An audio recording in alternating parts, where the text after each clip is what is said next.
శ్యామలా నవరాత్రులు ప్రతి ఏటా మాఘమాస శుక్లపక్ష పౌర్ణమి తిథి నుండి ప్రారంభమవుతాయండి. 2026వ సంవత్సరంలో శ్యామలా నవరాత్రులు జనవరి 19 సోమవారం నాడు ప్రారంభమై జనవరి 27 మంగళవారం వరకు జరుగుతాయి. ఈ శ్యామలా నవరాత్రులనే గుప్త నవరాత్రులు అని కూడా అంటారు. ఈ శ్యామలా నవరాత్రులు 9 రోజులు జరుపుకుంటారు. అమ్మవారి ఈ నవరాత్రుల్లో 9 రూపాలతో దర్శనమిస్తారు. ఈ నవరాత్రులు ప్రధానంగా విద్య, సంగీతం మరియు కళల్లో ప్రావీణ్యం కోసం జరుపుకుంటారు.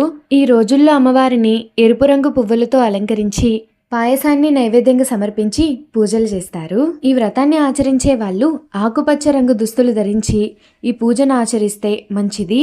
నవరాత్రుల్లో లేదా గుప్త నవరాత్రుల్లో రాత్రి 9 గంటల తర్వాత అమ్మవారిని పూజించడం వల్ల విశేష ఫలితాలు లభిస్తాయి. ఈ పూజ చేసేటప్పుడు మీరు తూర్పు లేదా ఉత్తర దిశ వైపు మన ముఖం ఉండేలా కూర్చుని పూజను ఆచరించాలి. పూజా సమయంలో శ్యామలా దండకం పఠించడం వల్ల పాండిత్యం లభిస్తుంది.